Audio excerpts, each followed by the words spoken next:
gonna be making chocolate chip cookies from scratch. So first you're gonna need all-purpose flour, vanilla extract, baking soda, chocolate chips, obviously, brown sugar, and what's it called? Pure cane sugar. There you go. And you need butter, 2 eggs. We're making 1 batch today, so it's just 2 eggs today. Your teaspoons. Did I say this? I don't know. This thing, or whichever little scoop that you want to use for the cookie, like if how big you want it to be, you know, all that type of stuff. So if you want a big one or if you want a small one today, I'm gonna try to make lots of big ones. Oh, and you need a pan. Ignore that. That was an accident. I think that's it. Oh, you might. So today we're measuring in metric form instead of what's it called?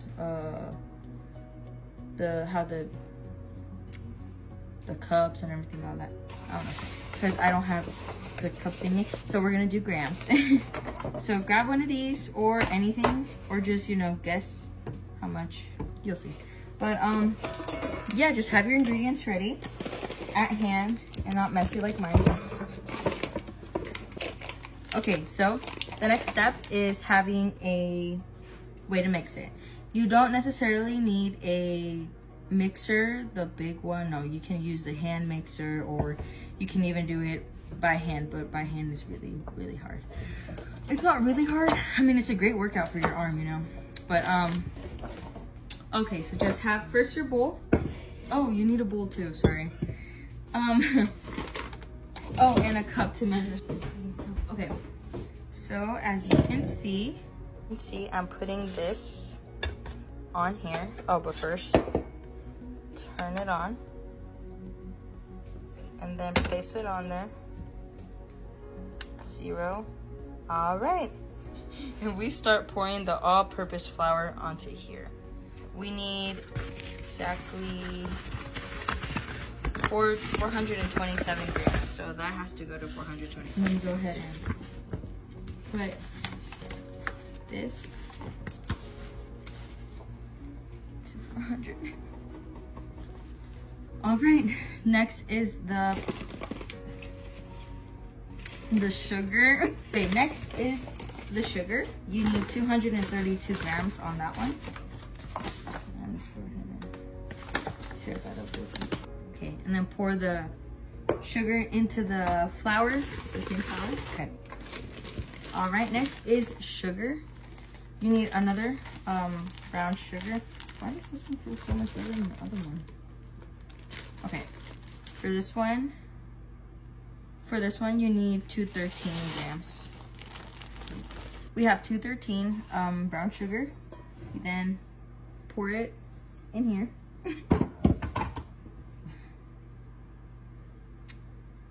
Oh, you put salt. Yeah, I can't find the salt, so I have no clue. But you put 1 teaspoon of salt. And yeah, you do. You put 1 teaspoon of salt. You know, I just noticed I did all of this wrong. I'm supposed to cream butter and sugars too. Yeah, I just placed everything in there. Just so okay. So there's 2 ways you can do this. One way is creaming the butter and the sugar together. The second way is just putting them all together and just mixing them all up. So just make sure that your butter is room temperature and not very cold or frozen at all, because it's gonna be hard to, you know. And since we're already putting everything in all at once, we put baking soda. We put 1 teaspoon of baking soda. Okay, 1 teaspoon. Oh, there you go. 1 teaspoon into this.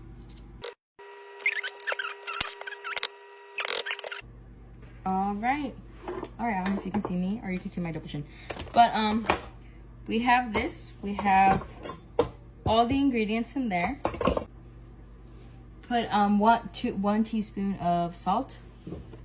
into that. I don't have salt, so you put your butter first. Remember, it has to be room temperature. Before we get to mixing, go ahead and put your oven into 375 Fahrenheit so it can preheat and it'll be ready. Then you have to put the chocolate chips last. So we're connecting it first. Go ahead and stop it. All those chunks means that my butter was not room temperature, and that is true because I took it out of the refrigerator just now. But so it's okay. It's okay that this happens. Just go ahead and remove the excess. Move the chunky stuff out here. Go ahead and scrape the sides so there's butter on the sides. You'll have to put it in the middle so when it mixes, it'll mix within the other things. Go all the way down to, there's some stuff stuck in there. It's looking like that, like dough. So there you stop. Completely stop. And you pour this into that.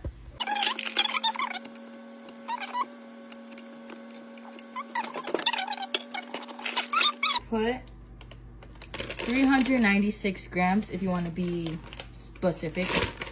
I'm just putting in there how much I want.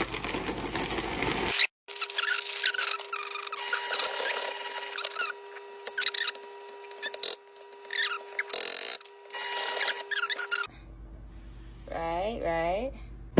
Oh my goodness. So just make sure, if you're doing all that, make sure to check on the bottom. Oh wait, take this off. Go all the way. Oh, look to the bottom and see if there is dry or flour on the bottom. Always check the bottom because sometimes when you mix it, it'll mix around it and not in the middle. The middle will be just, might have dry ingredients in there, but just just be safe and check. If the bottom looks like this, you see, sticky or just all that, or if you see just some flour that hasn't been mixed. If you see flour in the middle that hasn't been mixed with the whole thing, go ahead and put it on the mixer, or just mix it all, not all over again, but mix it a little bit in the middle, and then that's it. You'll be good. The oven's ready. Go ahead and pull out this and grab your parchment paper. Go like this. Grab whichever one you want. Go on the side, smooth it out. Oh, it has to be folded. Okay. And boom. Boom. Look at that. In the oven. And then place this there. And now all you have to do is wait for 10 minutes. Go ahead and put a timer for 10 minutes and we'll be back. All right, we take them off and these are the final results. So right now, after you take them off immediately, after 10 to 15 minutes, it's gonna be squishy. It's gonna be a little bit, see, but just let it cook. There's this process called carryover, and after putting it out from the oven, it'll still be cooking inside. So make sure not to take it out when it's like hard, like almost like this. But when it's kind of like mushy and everything, well, not that mushy, because it'll still keep cooking inside right now. So let it cool off for 5-10 minutes and then it'll be ready.